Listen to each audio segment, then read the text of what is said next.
नमस्कार दोस्तों, स्वागत है आपका बेस्ट क्लास में। आज से हम शुरू करेंगे क्लास 12 के लिए चैप्टर 6, जिसका नाम क्या है, डिसोल्यूशन ऑफ पार्टनरशिप फर्म। ये पढ़ रहे हैं हम शिवलाल की बुक से। तो इसके साथ ही हम इसके प्रॉब्लम भी सॉल्व करेंगे, और जैसा कि आपने सबने देखा कि नया ब्लूप्रिंट आ चुका है। अगर आपने नहीं देखा तो वो वीडियो आप यहाँ पे जाके देख सकते हैं, आई बटन पे क्लिक करके। ओके। तो इसके हम क्वेश्चंस भी करेंगे साथ में, और इसके साथ कॉन्सेप्ट मैं आपको थोड़ा बता देता हूँ, क्योंकि थ्योरेटिकल भी पार्ट बहुत सारा आने वाला है। तो इससे पहले हम थोड़ा सा कॉन्सेप्ट जो कि थ्योरेटिकल पार्ट है वो आपको बता देते हैं। चलिए शुरू करते हैं। अगर आप मुझे इंस्टाग्राम पे फॉलो करना चाहें तो यहाँ पे मैं आपको इंस्टाग्राम का पेज देता हूँ, आप वहां से फॉलो करके मुझे उस पर भी आप डाउट पूछ सकते हैं, वहां पर भी कोई दिक्कत नहीं है। ठीक है, शुरू करते हैं। Dissolution of partnership firm. तो पहले देखिए, डिसोल्यूशन ऑफ पार्टनरशिप फर्म मतलब क्या है और डिसोल्यूशन ऑफ पार्टनरशिप क्या है। दोनों चीज में थोड़ा सा अलग अलग डिफरेंस है। देखिए, डिसोल्यूशन ऑफ पार्टनरशिप लिखा रहता है कहीं पर, अगर डिसोल्यूशन ऑफ पार्टनरशिप, तो इसका मतलब यह है कि पार्टनरशिप में आपका चेंजेस आ रहे हैं। पार्टनरशिप में चेंजेस आ रहे हैं मतलब कि फर्म जो है वो कंटिन्यू चलता रहेगा। फर्म चलता रहेगा, पार्टनरशिप ब्रेक हुई है। पर अगर कहीं पे लिखा हुआ है कि डिसोल्यूशन ऑफ पार्टनरशिप फर्म, तो उसका मतलब ये है कि डिसोल जो फर्म है वो बंद हो रहा है अब।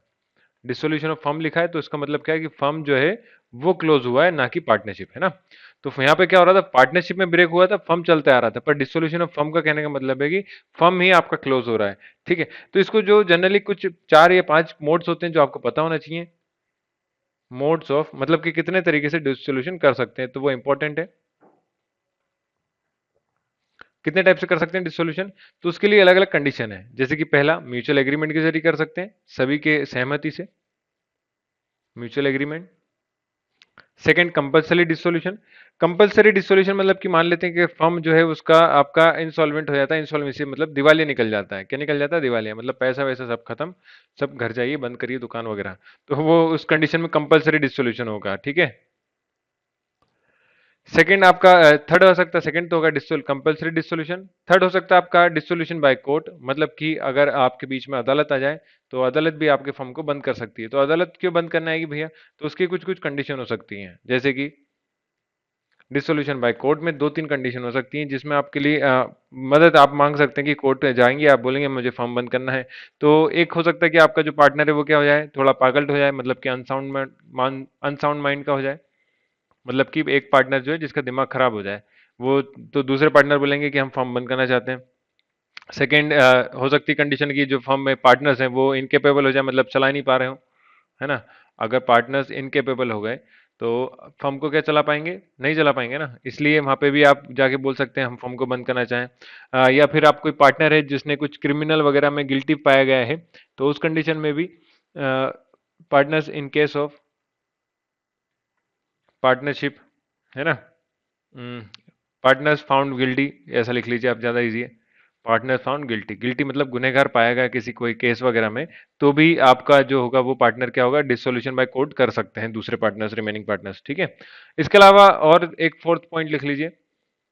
फोर्थ पॉइंट हो सकता है आपका बाय नोटिस। बाय मतलब कोई पार्टनर नोटिस के जरिए भी अपने फर्म को बंद करवा सकते हैं। तो नोटिस देके भी आप कर सकते हैं, जैसे कि विल वगैरह में लिखा हो, है ना। तो विल वगैरह में लिखा है तो भी आपका फर्म को बंद करना पड़ेगा। विल मतलब कि जो कंडीशन बनी होगी, एट विल। और या फिर कोई इवेंट हो जाता है जिसमें कि किसी पार्टनर की अगर डेथ वगैरह हो जाती है, या जैसे कि पार्टनर बना तो उसने पार्टनरशिप डीड में लिखा था कि मैं 2 साल तक पार्टनर रहूंगा। इन्हें डीड बनाई, जैसे कि डीड जिसमें लिखा है कि 2 ईयर के लिए पार्टनरशिप है। तो वेंचर अगर कंप्लीट, से कहते हैं वेंचर कंप्लीट होना, है ना। क्या बोलेंगे, वेंचर का कंप्लीटेशन। तो वेंचर कंप्लीट होने पे भी फर्म को बंद कर सकते हैं। तो यहाँ पे आप फिफ्थ पॉइंट लिख लीजिए, हैपनिंग ऑफ एनी इवेंट।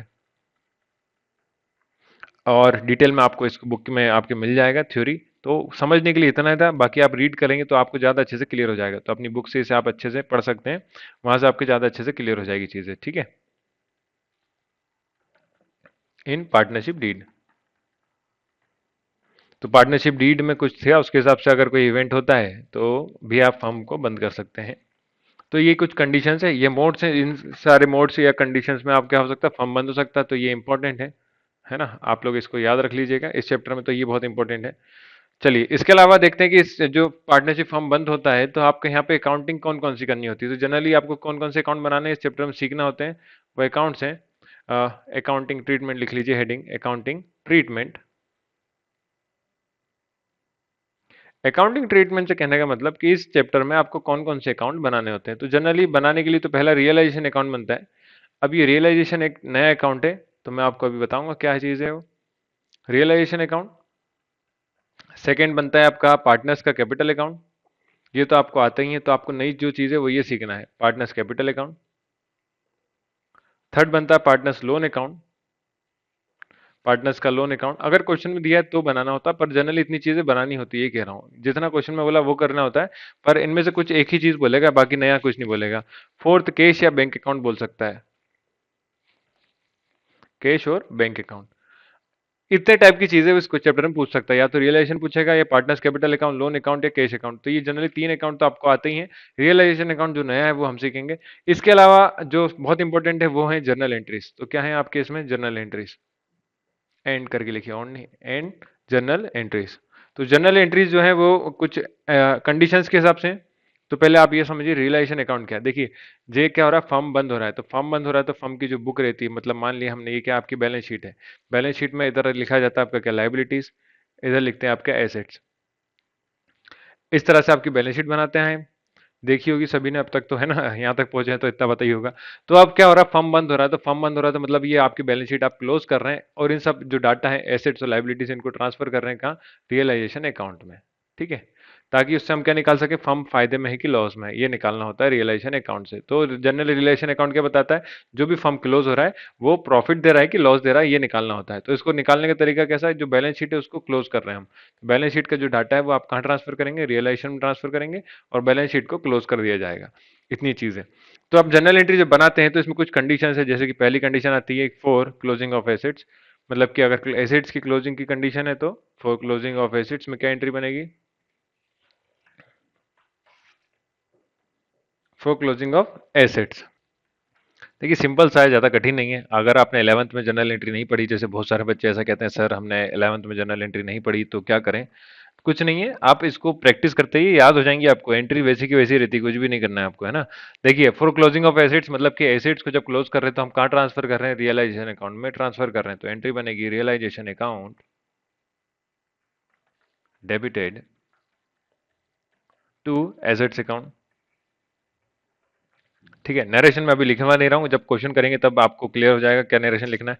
तो एसेट्स में आपको ध्यान रखना, अब जब हम फर्म क्लोज कर रहे हैं तो इसमें गुडविल वगैरह है तो उनको भी इंक्लूड करना होता है, तो including goodwill, including goodwill, goodwill को भी इसमें इंक्लूड करा जाएगा।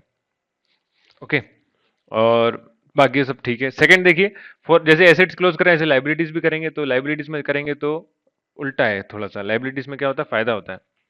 तो सेकंड एंट्री लिख लीजिए, for closing all the liabilities, सारी लाइबिलिटीज क्लोज करने पे क्या करा जाएगा, तो जितनी भी लाइबिलिटीज हैं उनके लिए आपको क्या करना है, लाइबिलिटीज अकाउंट को डेबिट करना होता है। आउटसाइड और इनसाइड लाइबिलिटी दोनों अलग अलग होती हैं, तो मैं आउटसाइड लाइबिलिटी लिख रहा हूँ, आउटसाइड लाइबिलिटीज अकाउंट डेबिटेड, या फिर इसमें अगर कोई प्रोविजन वगैरह है तो प्रोविजन अकाउंट भी डेबिटेड करना है। अब ये कैसे अप्लाई करेंगे, हम क्वेश्चन करेंगे जब ज्यादा अच्छे समझ में आ जाएगा आपको। डेबिट टू रियलाइजेशन अकाउंट, कहाँ ट्रांसफर कर रहे हैं, रियलाइजेशन अकाउंट में। ओके, थर्ड एंट्री देख लीजिए। थर्ड एंट्री कंडीशन जो है वो किसके लिए, फॉर सेल्स ऑफ, सेल्स या रियलाइजेशन ऑफ एसेट्स, एसेट्स को अगर बेच रहे हैं, है ना, तो क्या एंट्री करेंगे फिर, रियलाइजेशन ऑफ एसेट्स, मतलब कि एसेट्स वगैरह बेच के अगर पैसा ला रहे हैं, तो इस कंडीशन में आप क्या पैसा आ रहा है तो कैश अकाउंट डेबिट हो जाएगा, cash account account debited to realisation account.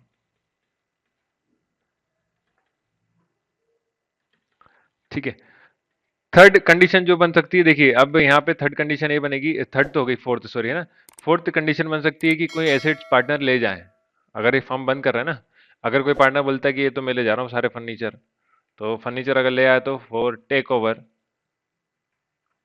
Of assets, कोई पार्टनर अगर एसेट्स को ले जा रहा है तो हिंदी मीडियम वाले भी समझ जाएंगे इसे, है ना, for take over of assets by partner, partner भी लिख लीजिए, ज़्यादा अच्छा है। देखिए बुक में दिया हुआ है लेकिन ये बहुत लंबा टॉपिक है, तो मैंने आपको शॉर्ट में इसलिए लिखवा रहा हूँ, आप लोग लिख लेंगे तो ज़्यादा अच्छा रहेगा। तो पार्टनर्स कैपिटल अकाउंट किसके पास चला गया, debit the receiver partner capital account debited to realisation account. बहुत इजी इजी है, सिर्फ आपको ये करना है कि इसकी आपको प्रैक्टिस करेंगे जब क्वेश्चंस न्यूमेरिकल्स की, तब आपको याद भी हो जाएंगे। ज्यादा कठिन कुछ भी नहीं है, जो जिसके पास जा रहा है उसको डेबिट करना है। ओके, फोर्थ ये हो गया। फिफ्थ देख लीजिए, फिफ्थ क्या हो सकता है? जैसे कि टेक ओवर कर रहे हैं तो कोई पार्टनर किसी की लाइबिलिटी पे भी कर सकता है। जैसे कि कोई पार्टनर टेक ओवर कर रहा है, एसेट्स ले जा रहा था घर, है ना, तो ऐसा कोई पार्टनर आपका क्या कर सकता है? टेक ओवर भी कर सकता है, मतलब कि लाइबिलिटीज की कोई और पे करना चाहता है तो वो भी कर सकता है, कोई दिक्कत नहीं है। तो to pay off outside liabilities, तो अगर लाइबिलिटीज पे कर रहे हैं तो फिर कहां से जाएगा पैसा? Realisation account debit.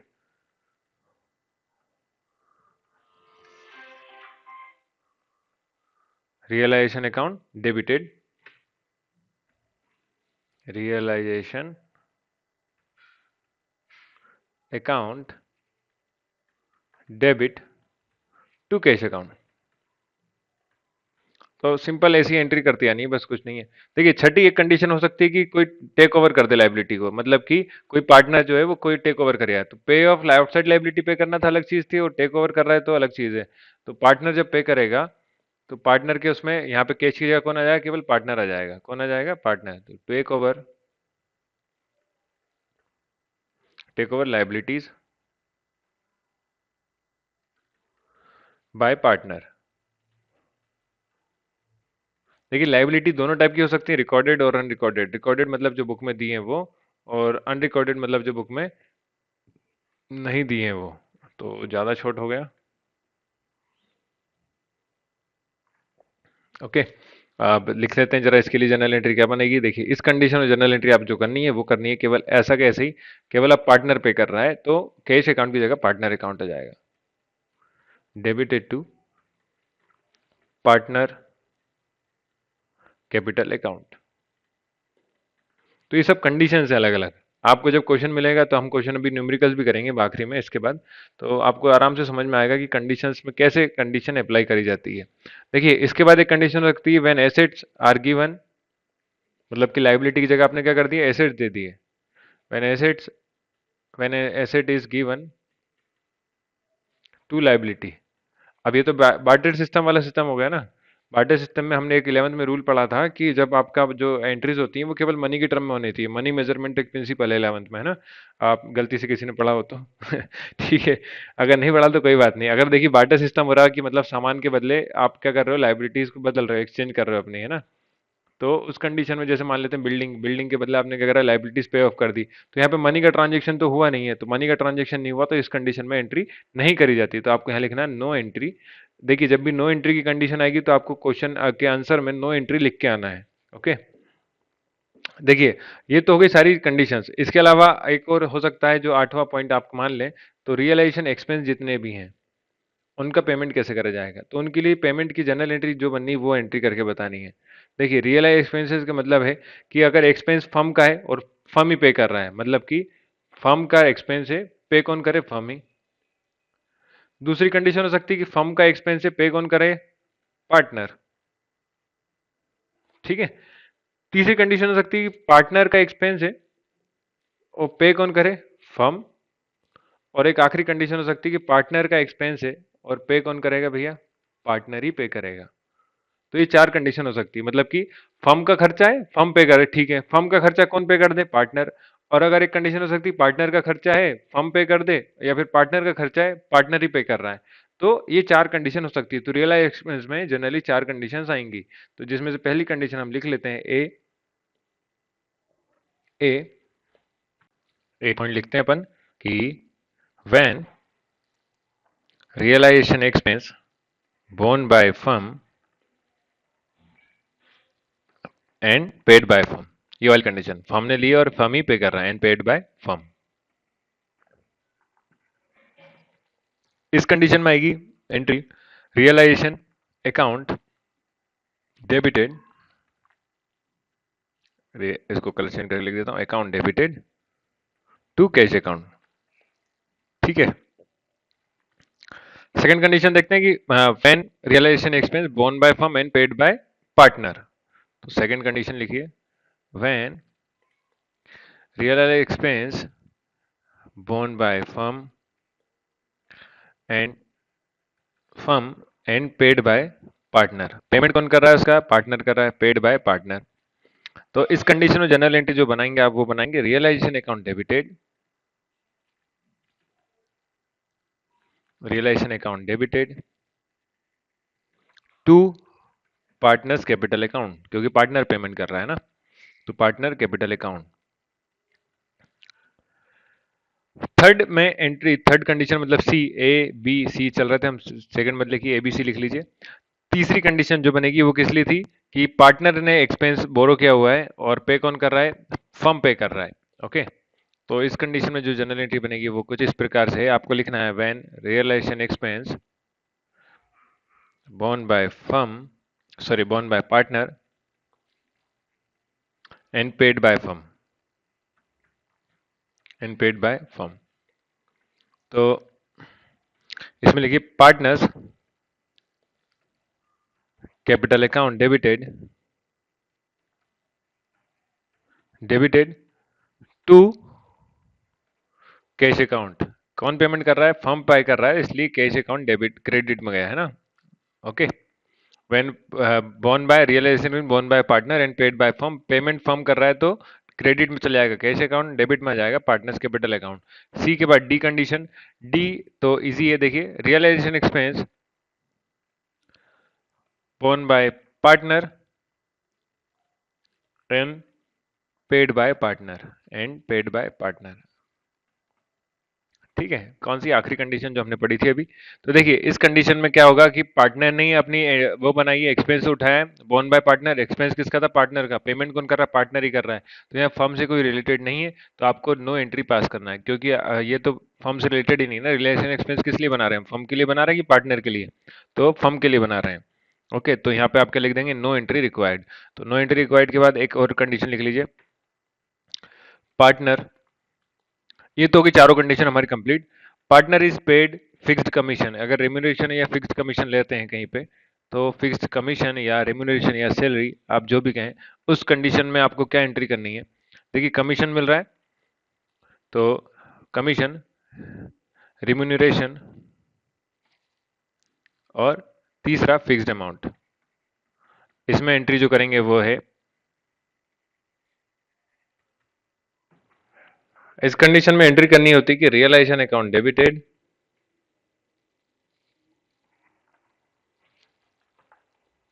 Realisation account debit करेंगे आप टू, क्रेडिट में आएगा आपका पार्टनर्स कैपिटल अकाउंट।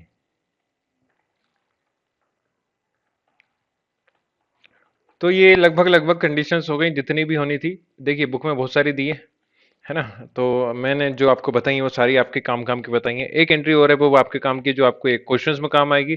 इसके अलावा जो लिखवा भी इसलिए दी है क्योंकि जब बोर्ड एग्जाम होएगा उसमें आपको डायरेक्ट 2 नंबर के क्वेश्चंस भी हैं, 3 नंबर से भी हैं, है ना। तो वहां पे आपसे सीधे डायरेक्ट जनरल एंट्री भी पूछ सकता है। तो एक कंडीशन और लिख लेते हैं, फोर, शायद 10th है, ये कौन सी है? 8th के बाद 9th वाली है ना। तो 9th कंडीशन जो है वो ये है, फोर प्रॉफिट, अगर रियलाइजेशन में प्रॉफिट एंड लॉस है कहीं पे, तो for profit and loss on realisation, तो रियलाइजेशन में अगर कहीं पे प्रॉफिट एंड लॉस दिखता है तो जनरल एंट्री क्या करेंगे? देखिए दोनों कंडीशन में अलग अलग एंट्री बनेगी। अगर प्रॉफिट है तो फॉर प्रॉफिट लिख लीजिए पहले, for profit, for profit. Profit के लिए आप जब एंट्री करेंगे तो आपको सीधा सा है, कुछ नहीं, realisation account debited, account debited. आप इसको मेरे साथ कॉपी में नोट करते चलें, या फिर जो भी मैंने अभी लिखवाया है वो आप इसको वीडियो को रोक के या पीछे करके लिख सकते हैं ना, तो आपके नोट्स भी बन जाएंगे थ्योरेटी के। ठीक है, ये हो गया फॉर प्रॉफिट। और फॉर लॉस की बात करेंगे तो लॉस में जस्ट इसका उल्टा हो जाएगा, क्या हो जाएगा? Partners capital account, capital account debit to realisation account. Okay, इसके साथ ही मैं आपको एक और चीज बताता हूँ कि रियलाइजेशन अकाउंट कैसे बनता है। उसका प्रो फॉर्म आपकी बुक में दिया हुआ है वैसे, पर मैं आप समझ लीजिए, है ना, वो बुक में तो बहुत कुछ दिया हुआ है। फॉर लॉस, ये जनरल एंट्री हो गई। तो ये जनरल एंट्री सारी इतनी कंडीशन थी, इतनी कंडीशन आपको पता होना चाहिए। इसके अलावा बहुत बुक में किताबें में काफ़ी दी हैं, तो आपको अगर इच्छा है तो वो भी पढ़िए, वरना इतनी तो आना ही चाहिए। मतलब ये जो जनरल एंट्री है इतनी आना ही आना है, मस्ट है ना। अगर ज़्यादा कठिन नहीं है, आप प्रॉब्लम सॉल्व करेंगे तो आपको याद भी हो जाएंगी। ठीक है, रट्टा लगाने की जरूरत नहीं है, समझते जाइए बस। चलिए अब आपको एक चीज़ देख लीजिए कि रियलाइजेशन अकाउंट कैसे बनता है। तो रियलाइजेशन अकाउंट बनाने में ज़्यादा कठिन नहीं है। आपको क्या मैंने बताया थोड़ी देर पहले कि बैलेंस शीट दी रहती है, तो मैं यहाँ छोटा सा एक आपको बैलेंस शीट चीज़ें बता के दिखा देता हूँ, है ना। आपको जब भी क्वेश्चन करेंगे तो एक बैलेंस शीट गिवन होगी, जिसमें आपके इस तरफ लाइबिलिटी लिखी रहती है डेबिट साइड में, क्रेडिट साइड में एसेट्स लिखे रहते हैं। ओके, तो आपका काम इतना है, सबसे पहले तीन ही स्टेप में इसको हम सोल्व करेंगे, जब भी कल करेंगे नेक्स्ट वीडियो में इसके क्वेश्चंस। तो वैसे तो अभी जनरल एंट्री करनी है, पर अभी समझ लीजिए, कल फिर से बता देंगे नेक्स्ट वीडियो में एक बार और। आपका काम इतना होता है कि जितने भी एसेट्स हैं उनको आप यहाँ से हटाइए, मतलब कि क्या करिए, क्लोज करिए और डेबिट साइड में उठा के पटक दें। कहाँ रख दिया हमने, डेबिट साइड में। ये लिखा हुआ है देखिए, सारे debtor, plant, furniture, goodwill, investment, ये सारे क्या हैं आपके एसेट्स हैं। मतलब कि बैलेंस शीट के जितने भी एसेट थे वो सारे उठा के आपने डेबिट साइड में पटक दिए। जितनी भी लाइबिलिटीज थी वो सारी क्रेडिट साइड में उठा के रख दी आपने, ये रही जनरल रिजर्व तक, है ना, स्टॉक तक। ओके, तो ये हो गया आपके एसेट्स, ये हो गया आपके लाइबिलिटीज। पहली स्टेप क्या, एसेट्स एंड लाइबिलिटीज उठा के आपको यहाँ रखना है। सेकंड स्टेप आती है कि जितना भी आपका पेमेंट वगैरह है पार्टनर्स वगैरह का, वो आपको पे करना है। तो जिसका पेमेंट करेंगे, जैसे कि लाइबिलिटीज का पेमेंट करेंगे, रियलाइजेशन का करेंगे, क्रेडिट करेंगे, वो सारी चीजें आप कहाँ लिखेंगे, डेबिट साइड में लिखेंगे। मतलब जिसका पेमेंट कर रहे हैं वो सारे आपको डेबिट साइड में लिखना है। और जिसका पेमेंट कर रहे हैं उसके अलावा कोई पार्टनर जैसे टुक ओवर कर लेता है, तो यहाँ लिखा पार्टनर्स टुक ओवर एसेट्स, तो एसेट्स वगैरह ले जा रहा है तो आपको कहाँ लिखना है, क्रेडिट साइड में लिखना है। ऐसी बैंक वगैरह कोई एसेट्स को बेच के पैसा ला रहा है तो वो आपको क्या करना है, डेबिट साइड में लिखना है। फिर तीसरी चीज आपको ये निकालना है, पहली स्टेप क्या हो गई, सारे एसेट्स लाइबिलिटीज पुट करे बैलेंस शीट के। थर्ड में हमने जिसका पेमेंट या पैसा देना था वो पेमेंट करा सेकंड स्टेप में। थर्ड स्टेप आती है आपको ये निकालना है प्रॉफिट है कि लॉस है। तो अगर प्रॉफिट है तो डेबिट साइड आ जाएगा, और अगर लॉस है तो वो क्रेडिट साइड में आ जाएगा। तो ये जब हम क्वेश्चंस करेंगे, रियलाइजेशन अकाउंट बनाएंगे अभी, तब आपको ज़्यादा अच्छे से क्लियर हो जाएगा। ओके, तो उम्मीद करता हूँ इतना कुछ समझ में आया होगा। अगर समझ में आया तो लाइक करो, सब्सक्राइब करो, दोस्तों के साथ शेयर जरूर करना भैया, है ना। तो थोड़ा सा हमें भी अच्छा लगता है। चलिए क्वेश्चन करते हैं। पहला क्वेश्चन है आपका जनरल एंट्रीज का, pass journal entries for the following. पहला क्या है, अर्थ। Okay, Aarat a partner in firm paid realisation expense of 8,000। देखिए कोई पार्टनर है, वो क्या कर रहा है, पे कर रहा है रियलाइजेशन एक्सपेंस कितने का, 8,000 का। तो अब मैं एक एक एंट्री के साथ आपको पीछे ले आके बताते आऊंगा। देखिए पार्टनर ने क्या करा, पेमेंट करा आपके काय का, एक्सपेंस का।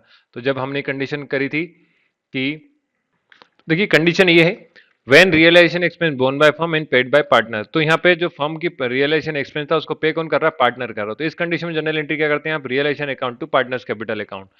Realisation account to partners capital account आप जनरल एंट्री करेंगे। तो देखिए आप लिखिए, रियलाइजेशन अकाउंट, अकाउंट डेबिटेड, है ना, टू पार्टनर्स। तो पार्टनर का नाम क्या है यहाँ पे, आरत पार्टनर का नाम है, आरत, आरत कैपिटल अकाउंट। अमाउंट आपको दिया हुआ है, देखिए अमाउंट कितना दिया है, Aarat a partner in firm paid realisation expense of 8,000। तो अमाउंट भर देंगे 8,000, 8,000, बस इतना करना होता है। नरेशन लिख देंगे, being realisation expense of firm paid by partner, या फिर realisation paid by partner, paid by partner या फिर आरत। ठीक है, पेड बाय आरत। ठीक है, तो ये होगी आपकी जनरल एंट्री एक। देखिए इसके बाद, और इसके बाद सेकंड कंडीशन क्या है, तो एक कंडीशन हो गई। सेकंड लिखिए, Rajesh agree to meet out the realisation expense of 15,000 but this were paid by the firm. तो राजेश की जो एक्सपेंसेस है वो पे कौन कर रहा है, this were paid by firm. Rajesh के जो एक्सपेंस है वो पे कर रहा है कौन, फर्म पे कर रहा है। तो देखिए इसमें आपको मैंने क्या लिखवाया तो वो दिखा देता हूं पहले, तो फिर आप आराम से समझ जाएंगे सारी चीजें। कंडीशन कौन सी चल रही है, रियल एक्सपेंस की।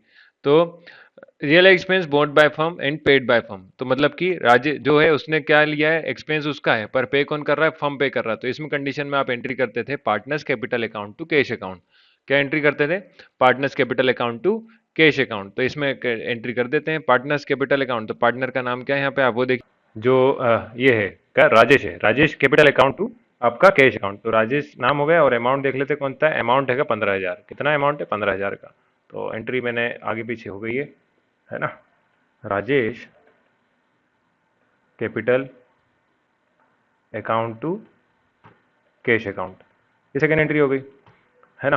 अभी आपको दिखाया था कैसे करिए अपन ने, राजेश कैपिटल अकाउंट डेबिटेड कितना, 15,000 टू कैश अकाउंट 15,000। नरेशन लिख लेते हैं, being realisation expense paid on behalf of, किसके बिहाफ पे करा गया है, राजेश के। तो ये एंट्री हो गई। चलिए तीसरी एंट्री देख लेते हैं। तीसरी एंट्री है रमेश, है ना, ये टिक लगा हुआ है। Ramesh a partner was paid remuneration of 20,000। Remuneration मतलब होता है, देखिए सैलरी। अभी मैंने थोड़ी देर पहले बताया था रिम्यूनरेशन की सैलरी एंट्री कैसे करते हैं। And he was meet all the expenses. तो रिम्यूनरेशन जो पे कर रहा है कौन, ये कहाँ गया, चलिए वहीं पे है, देखिए partner is paid fixed commission remuneration और फिक्स्ड अमाउंट। तो इसमें एंट्री कर रहे थे realisation account debited to partners capital account. क्या एंट्री थी, realisation account debited to partners capital account. तो यहाँ पे अब पार्टनर का नाम क्या है, रमेश है, तो एंट्री बन जाएगी realisation account, realisation account account debited to partner था, तो पार्टनर का नाम क्या है यहाँ पे, रमेश है, तो रमेश कैपिटल अकाउंट। तो आपको कंडीशन समझना है, उसके हिसाब से आपको एंट्री करना है। ओके, उसको रट्टा लगाने की जरूरत नहीं है, आप जैसे जैसे क्वेश्चन सॉल्व करते जाएंगे आप सीखते जाएंगे। 20,000 एंड 20,000 सिंपल सी है। नरेशन का लिख देंगे, being remuneration remuneration allowed to Ramesh, allowed to Ramesh. Okay, ये नरेशन हो गया। चलिए तीन एंट्री होगी, तो इसके बाद देख लेते हैं इसके बाद क्या करना है। आखिरी entry Anuja, Anuja partner was paid remuneration of 18,000। तो ये एंट्री तो सेम टू सेम रिम्यूनरेशन की है ना। आगे लेकिन क्या कह रहा है, he was meet all the expenses firm paid an expense of 5,000। तो यहाँ पे दो अलग अलग कंडीशन है, एक कंडीशन ये रिम्यूनरेशन की, एक कंडीशन एक्सपेंस की। तो रिम्यूनरेशन के लिए अलग एंट्री होगी और एक एक्सपेंस की अलग एंट्री होगी, इसलिए यहाँ पे दो लिखा, मतलब इसकी कितनी एंट्री करना है आपको भैया, दो एंट्री करना है। तो रियलाइजेशन के लिए जो सॉरी रिम्यूनरेशन है उसके लिए सेम टू सेम एंट्री ऐसी की ऐसी। तो यहाँ पे कर लेते हैं हम entry realisation account debited to Anuja capital account 18,000 और 18,000। ओके, ये हो गया आपका रेम्यूनरेशन की। तो क्या लिख देंगे, being remuneration allowed to Anuja, allowed to Anuja.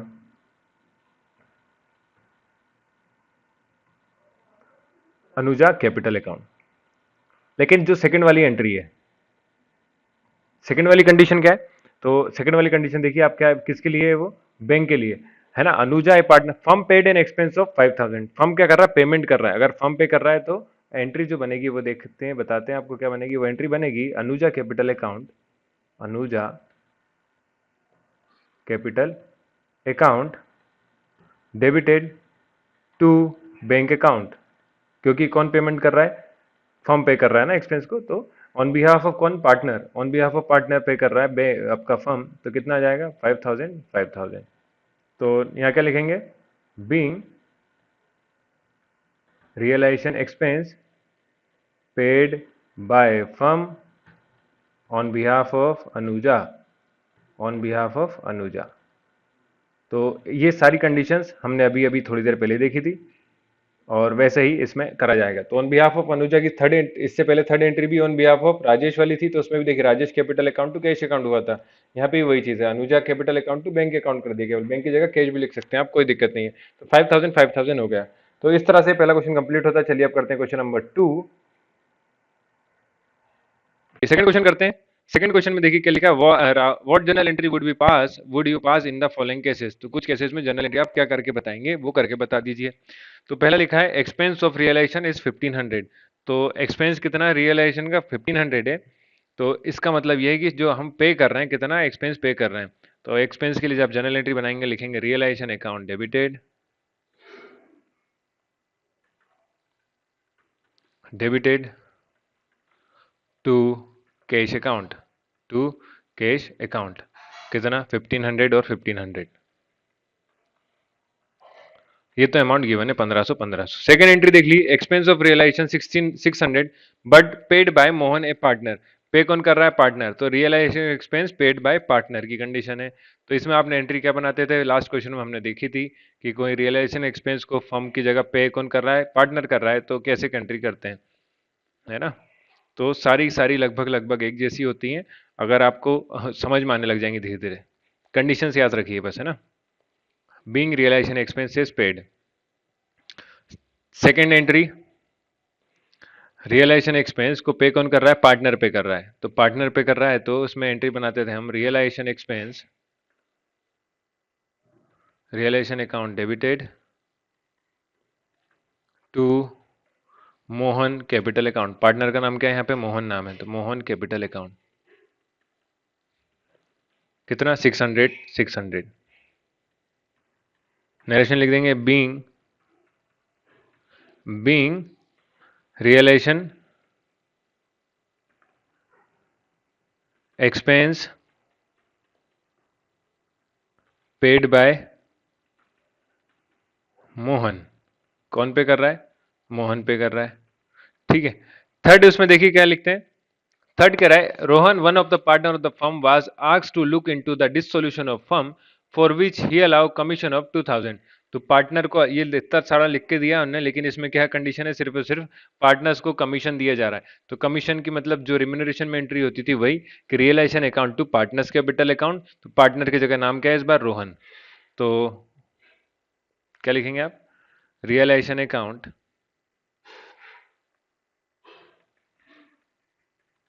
Debited 2000, 2000 का कमीशन दिया रहा है उसे, to Rohan capital account.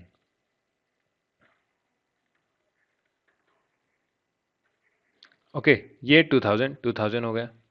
Narration लिख दीजिए, being commission allowed to Mohan, Rohan है ना, रोहन है, रोहन, मोहन नहीं, allowed to Rohan. Being commission allowed to Rohan. देखिए मेरा है ना माइक खराब हो चुका है। ओके, तो मैं जनरली नॉर्मल हेडफोन से ये वीडियो बना रहा हूँ, इसलिए नॉइस ज़्यादा आ सकता है। ओके, तो यहाँ घर में रहते हैं तो आपको पता ही होगा समझ सकते हैं। चलिए, फोर्थ क्या है? Mohan car, motor car, Mohan नहीं, motor car of book value 50,000। Motor car है, उसकी कीमत है गाड़ी की, उसकी 50,000 कीमत है। Taken over by creditor, creditor कौन है? मतलब लेनदार, लेनदार ने ले गया। Of book value of 40,000 in the final settlement, मतलब कि 40,000 देने थे, उसकी जगह वो 50,000 की वैल्यू की गाड़ी ले गया। तो इस कंडीशन में एंट्री की जरूरत नहीं है, मैंने आपको पहले भी बताया था। जब ये बार्टर सिस्टम होगा एक टाइप से, है ना। यहाँ पे क्या लिखा जाएगा? No entry needed. देखिए ये लिखा है, when asset is given to liability, मतलब लाइबिलिटी कौन है? क्रेडिटर की जगह एसेट्स पे कर दिए तो नो एंट्री होती है, एंट्री की जरूरत नहीं होती। तो आप क्या लिख देंगे वहां पे? No entry. यहाँ पे आखिरी में लिखेंगे आप नो एंट्री, और इसके नीचे कंडीशन लिखेंगे क्यों कर रहे हैं। तो लिखेंगे नो एंट्री। नो एंट्री में आप यहाँ नीचे नरेशन में जर्नल एंट्री क्या लिख दे, नीचे लिख सकते हैं नरेशन में, no journal entry is passed because motor car, है ना, मोटर कार एंड क्रेडिटर्स। क्यों एंट्री नहीं कर रहे हैं? क्योंकि जनरल एंट्री हम पास इसलिए भी नहीं करते हैं, कारण मेन तो ये आपको समझ में आ गया होगा। पैसे पैसे की चीज नहीं, दूसरी चीज ये कि आप जब रियलाइजेशन अकाउंट बनाते हैं तो उसमें दोनों चीजें लिख चुके होते हैं, मतलब कि एसेट्स भी लिख चुके हैं और क्रेडिटर्स भी नोट कर चुके हैं, तो डबल से एंट्री करने की जरूरत नहीं होती है। तो क्रेडिटर हैव ऑलरेडी बीन, ये आपको नो एंट्री के नीचे लिखना है सब, been transfer to realisation account. ठीक है, या तो आप ये लिखेंगे या फिर और लिख सकते हैं, और अपनी मेन कंडीशन जो मैंने आपको बताया था, नथिंग और बीइंग नथिंग इज रिसीव और पेड इन कैश। तो जब तक पैसों का सेटलमेंट नहीं होता तब तक एंट्री नहीं करी जाती है ना, कैश और बैंक। ठीक है, तो आप जनरल एंट्री में या बिंग करके ऐसा लिख दीजिए ऊपर वाला, या बिंग करके ये लिख सकते हैं, दोनों चीजें लिख देंगे, कोई दिक्कत नहीं, दोनों सेम है। लेकिन ये लिखना कहाँ है? या नो एंट्री के नीचे लिखना है, यहाँ जगह नहीं बची थी इसलिए बताया मैंने आपको। ओके, चलिए, तो अब करते हैं क्वेश्चन नंबर 3। थर्ड क्वेश्चन कह रहा है कि पास journal entries for the following at the time of dissolution of firm. तो डिसोल्यूशन ऑफ फर्म के टाइम पे आपको लिख के दिया है, तो डिसोल्यूशन में आपको ध्यान रखना क्या होता है भैया, कंडीशन रियलाइजेशन एक्सपेंस होते हैं।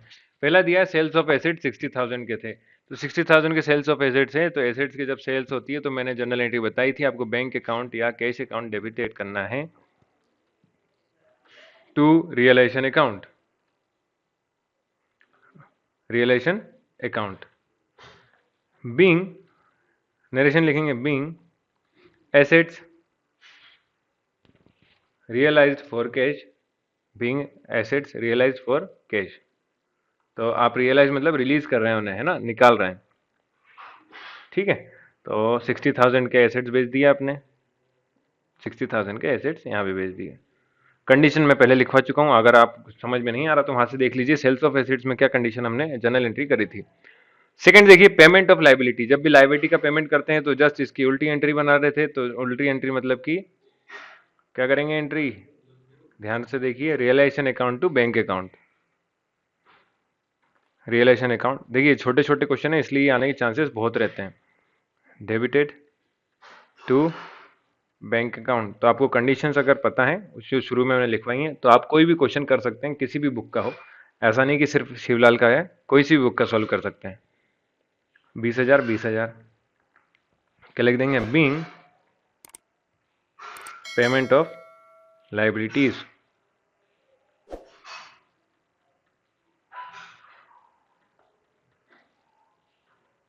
मेड, ठीक है। इसके बाद थर्ड देखिए, एक commission of 5% allowed to mister Shubham A partner on sales of assets. तो एसेट्स जो सेल करे उसमें 5% का उसको क्या मिल रहा है, कमीशन दिया जा रहा है। तो अब यहाँ पे आपको पेमेंट अमाउंट निकालना है। तो देखिए एसेट्स कितने, 60,000 के बेचे थे, इसमें 5% कमीशन मतलब कि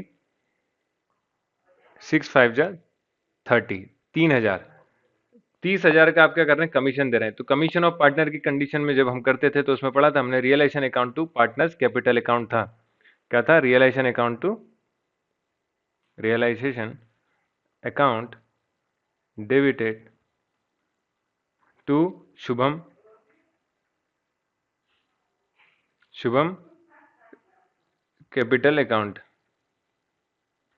ये क्या होगा कमीशन की कंडीशन में, तो being 5% commission allow to, allow to Shubham, Shubham, है ना।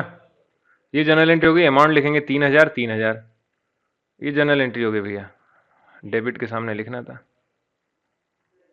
तो इस तरह से पूरा क्वेश्चन 3 भी कंप्लीट होता है। चलिए करते हैं क्वेश्चन नंबर 4। क्वेश्चन नंबर 4 कह रहा है कि what journal entry will be record for the following transaction on dissolution of firm, कि फर्म के डिसोल्यूशन पे क्या जर्नल एंट्री आप रिकॉर्ड करेंगे। तो पहला क्या है, payment of unrecorded liabilities of 4,000। तो अनरिकॉर्डेड लाइबिलिटीज के लिए जो एंट्री बना रहे थे वो हम बना रहे थे कि realisation account to bank account, realisation account debited to bank account, ठीक है। तो ये जनरल एंट्री हमने बनाई थी, दिखा देता हूँ कहाँ बनाई है। अनरिकॉर्डेड एसेट्स के लिए मैंने आपको बताया नहीं, अनरिकॉर्डेड लाइबिलिटीज हैं, तो लाइबिलिटीज जो है वो रिकॉर्डेड हो या अनरिकॉर्डेड हो, दोनों को उसमें कंडीशन सेम है। तो ये फिफ्थ वाला पॉइंट था वो आपका, to pay off outside liability. तो लाइबिलिटी का पेमेंट के लिए हम क्या एंट्री बना रहे थे, realisation account debited to cash account. तो realisation account debited to cash account, तो realisation account to cash account आप ऐसा कैसे ही लिखेंगे, लेकिन आपको ध्यान रखना है इस बार आप क्या उतार रहे हैं, उसकी जगह हम बैंक उतार रहे हैं, क्या उतार रहे हैं, बैंक अकाउंट लिख रहे हैं, ठीक है। तो बैंक अकाउंट लिख दिया हमने।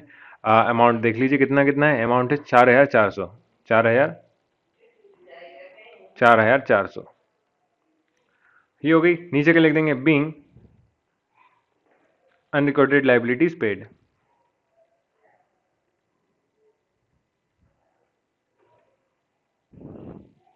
एक गेमिंग चैनल पे तो वैसे बहुत डोनेशन करते हैं, है ना। कई लोग सोचते होंगे सर नीचे डोनेशन का नंबर क्यों दे रखा है, तो अगर किसी की इच्छा हो तो वहाँ पे आप डोनेट कर सकते हैं, कोई दिक्कत नहीं है। ओके, चलिए सेकंड देखिए, furniture worth 7,500 is taken by A partner Rohit. तो जो पार्टनर है वो क्या कर रहा है, फर्नीचर थे उसको ले गया, तो assets taken taken over by partner की कंडीशन है। तो इसकी जब कोई एसेट्स को टेक ओवर कर लेता पार्टनर, तो उस टाइम जनरल एंट्री बना रहे थे Rohit capital account, Rohit capital account debited मतलब कि partners capital account debit to realisation account, है ना। क्या कर रहा है, कोई पार्टनर लेके जा रहा है तो debit the receiver credit the giver वाली बात है ये, पर्सनल अकाउंट है। अब ये रियलाइजेशन अकाउंट क्या हो गया, क्रेडिट हो गया। डेबिट कर दिया हमने 7,500, 7,500। अगर सब, मैं इस तरह से इसलिए बता रहा हूँ क्योंकि सभी बच्चों ने, आपने कुछ बच्चे जिन्होंने 11th में आपके रूल्स पढ़े हुए हैं, जनरल एंट्री के गोल्डन रूल्स और वो सारी चीज़ें, तो उनको इजीली समझ में आ जाएगा।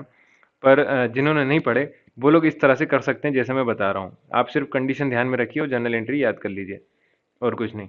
और जिन लोगों ने जनरल एंट्री पहले पढ़ी है तो वो तो कर ही लेंगे, है ना। तो being furniture take over by partner, तो कोई पार्टनर जब ले आता तब की कंडीशन है। चलिए तीसरी वाली जनरलिटी देखते हैं। Profit on realisation amounting 18,000 is to be distribute between partner A and B in the ratio of 5:7। तो ये सेम कंडीशन जो सैलरी वाली थी वही कंडीशन है इस बार, लेकिन दो लोग ले जा रहे हैं तो 18,000 का हमें रेशियो निकालना पड़ेगा। रेशियो निकालना सभी को सिखा चुका हूँ मैं, फिर से देख लीजिए। लेकिन कैसा, हम टोटल करते हैं, टोटल मतलब कि 5 + 7 = 12। 5 और 7 जोड़ा तो कितना हो गया, 12। 12 में से एक पार्टनर को मिलेगा 5, और 12 में से एक पार्टनर को मिलेगा 7वां हिस्सा। ओके, अब इसको सोल्व कर लेते हैं, कुछ नहीं है, इजी है। 6 2 जा 6 2 जा 6 3 जा, और 2 15 जा 30 होता है, तो ये कितना आ जाएगा, 1500 आ जाएगा। कितना आ जाएगा, 1500। 1500 को जब आप सॉल्व करेंगे दो रेशियो में तो देखिए 0 0, 5 5 जा 25, क्रिया है 2, और 5 1 जा 5 और 2 7, 7,500 आएगा एक को पैसा। और दूसरा जो पार्टनर है उसको कितना मिल जाएगा, 0 0, 7 5 जा 35, क्रिया है 3, 7 1 जा 7 और 3 10। तो 10,500 एक पार्टनर को मिल जाएगा, किस में से, 18,000 में से कमीशन। तो कमीशन की एंट्री कर लेते हैं। Realisation account debited to, realisation आप लोग फॉर्मेट अच्छे से बनाएंगे और उसके बाद ही सारी चीज लिखेंगे। Realisation account debited to A capital account and B capital account.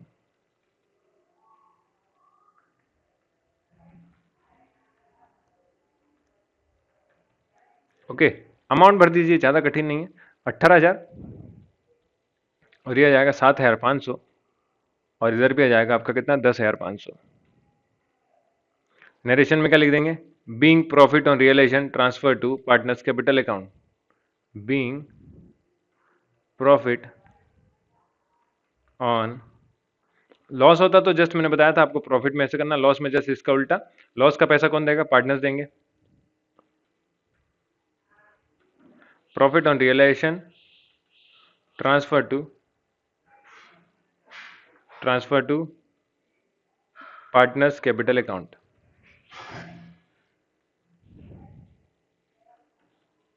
हो गया। आखिरी कंडीशन देख लेते हैं, देखिए इसके बाद मेरे पास जगह नहीं है तो मैं उसी के नीचे कर देता हूँ। 3 तो ये हो गई, फोर्थ वाली इधर लिख देते हैं। An unrecorded asset realised 8,500। तो देखिए जब एसेट्स को रिलीज कर रहे हैं तो उस टाइम पे एंट्री बताई थी मैंने, cash account to realisation account. तो कैश की जगह आप क्या कर रहे हैं, रिलीज कर रहे हैं, तो हम एंट्री कर रहे हैं बैंक अकाउंट डेबिटेड। कैश भी लिख सकते हैं आप, कोई दिक्कत नहीं है ना। ऐसा मत सोचना कि कैश, लेकिन ध्यान रखना जहां बैंक लिखा तो हर जगह बैंक आएगा, अगर कैश है तो हर जगह कैश आएगा, बस इतना ध्यान रखना, है ना। या फिर वो लिख के देता है ऊपर। तो bank account debited to realisation account, आप अपने जो फॉर्मेट बनाया हुआ है उसमें आप इसको इस तरह से फीडअप कर लेंगे। 8,500 8,500, नरेशन लिख देंगे, बीइंग अनरिकॉर्डेड एसेट्स सोल्ड। तो कुछ ऐसे एसेट थे जिनको रिकॉर्ड नहीं करा था तो उनको क्या कर दिया गया, बेच दिया गया। तो ये फोर्थ एंट्री आप इसी के नीचे लिखेंगे सीक्वेंस में, फॉर्मेट के अंदर, ठीक है। चलिए करते हैं क्वेश्चन नंबर 5। क्वेश्चन नंबर 5 कह रहा है, record necessary general entry in the following cases. तो कुछ केसेस दिए, आप इसके हिसाब से जनरल एंट्री करके बताइए, जैसा कि हर बार बता रहा था। लिखा है creditor worth 85,000 accepted 40,000 as cash and investment worth 44,000 in full settlement of their claim. तो इसको जरा समझिए, कितना क्रेडिटर है, मतलब कि देने वाला जो है वो 85,000 दिए उसने, 85,000 हमें देना है। तो इसमें हमने, उसने बोला कि आप ऐसा करिए, कैश ले लीजिए मुझसे 40,000 का, उसके अलावा मेरे पास कुछ इन्वेस्टमेंट है तो 44,000 का आप इन्वेस्टमेंट ले लीजिए मुझसे। ओके, तो यहाँ पे एक चीज ध्यान रखना, इसके अलावा क्या हो रहा है, in the full settlement of their claim, मतलब ये पूरे पैसे की जगह इतना पैसा हम उसको पे कर रहे हैं, मतलब 1,000 कम है ये। ओके, पर लिखा है इन full settlement of their claim, तो फुल सेटलमेंट की जगह हम इतना उसको पेमेंट दे रहे हैं। तो इसके लिए जब आप एंट्री करेंगे तो देखिए सेटलमेंट में आप क्या कर रहे हैं, एसेट दे रहे हैं, तो इसकी एंट्री तो करने की जरूरत नहीं है ना, क्रेडिटर को एसेट्स की एंट्री करने की जरूरत नहीं है। तो हमने पढ़ा था कैश की एंट्री करते हैं सिर्फ, तो एंट्री कितनी करेंगे, केवल केवल 40,000 की एंट्री करनी है। उम्मीद करता हूँ ये समझ में आया होगा। तो जब पहली वाली लिख रहे हैं तो उसमें लिखेंगे realisation account debit,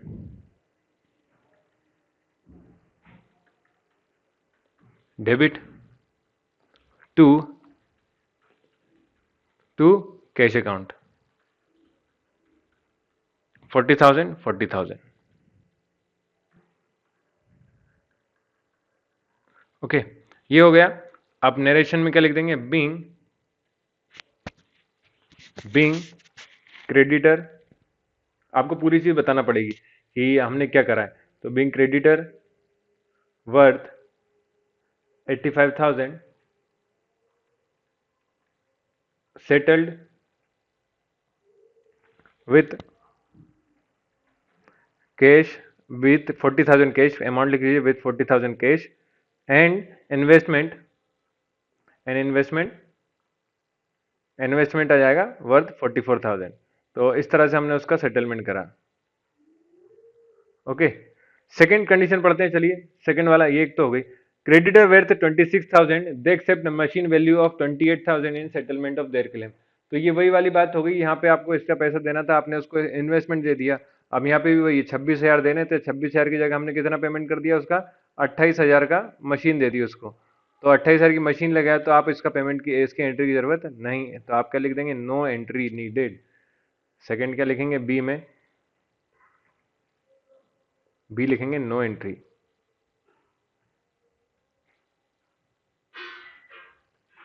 no entry. ठीक है, नो एंट्री में नरेशन के नीचे लिख देंगे नो एंट्री नीडेड, क्योंकि no cash transaction is there, no cash और बैंक ट्रांजेक्शन, नो बैंक और कैश ट्रांजेक्शन हैपन्स। ठीक है, इतना लिख देंगे तो भी काफी है। ठीक है, तीसरा देखते हैं, चलिए सी। सी लिखा है creditor where 1 lakh they accept building value of 1,20,000 and paid cash to the firm of 20,000। देखिए फिर से वही कहानी है, 1 लाख लेने थे, 1 लाख में से हमने बिल्डिंग की कीमत कितनी दे दी, 1,20,000 की बिल्डिंग दे दी, और जो उसने क्या करा, and paid cash to the firm 20,000, मतलब एक इसको पेमेंट देना था कितना, 1 लाख देना था क्रेडिटर को, उसको 1,20,000 की हमने बिल्डिंग दे दी। तो 1,20,000 की ज्यादा की कीमत दी है, तो उसने हमें क्या करा, 20,000 रुपये पे कर दिया। कितना पे करा है, 20,000 हमें मिला है भैया। अगर मिला है तो देखिए क्या लिखा, they accept building value 1,20,000 and paid cash to the firm 20,000, मतलब कि वो 20,000 फर्म को दे के जा रहा है ना। तो जब फर्म को पैसा दे के जा रहा है तो फर्म को फायदा हुआ 20,000 का, और इस तरह से पूरा 1,20,000 होता है। तो फर्म को जब फायदा हुआ तो आप इसके लिए जर्नल एंट्री हम क्या बनाते थे, प्रॉफिट के लिए बनाते थे generally, cash account debited, cash account debited 20,000, क्योंकि फर्म को मिला है, टू रियलाइजेशन अकाउंट। तो ये 5 ही क्वेश्चन है आपकी बुक में। इसके अलावा आप एग्जाम्पल दिए हुए हैं उनको सॉल्व कर सकते हैं, वो भी आपको समझ में जाएगा। Being creditor worth ₹1 lakh accept, जो भी पूरा क्वेश्चन में लिखा हुआ वो लिख देंगे, एक्सेप्टेड बिल्डिंग, मैं मान के चल रहा हूँ आपको नहीं आता नरेशन लिखना, तो मैं लिख के बता रहा हूँ ना, building worth 1,20,000 and paid back 20,000, paid back कितना पे कर रहे हैं, 20,000 इन कैश। ठीक है, आपने पेड बैक 20,000 इन कैश लिख दिया, कितना अमाउंट आया 20,000, तो क्रेडिट में भी 20,000। तो इस तरह से पूरी जर्नल एंट्री आपको करना होती थी, है ना। अगर आपको मेरा चैनल समझ में आ रहा है, जो मैंने पढ़ाया है वो सब समझ में आ रहा है, तो आप चैनल को लाइक करिए, सब्सक्राइब करिए, दोस्तों के साथ शेयर जरूर करिए। इसके बाद रियलाइजेशन के अकाउंट्स के क्वेश्चन है, तो वो क्वेश्चन नंबर 6 हम नेक्स्ट वीडियो में, मतलब कि फ्राइडे के दिन अगले वीडियो में करेंगे। ठीक है, तो अगर आप डोनेट करना चाहें तो मैंने नीचे लिंक दिया, वहाँ पे डोनेट कर सकते हैं, है ना, और चीज़ें धीरे धीरे समझ में आएंगी। चलिए, थैंक यू।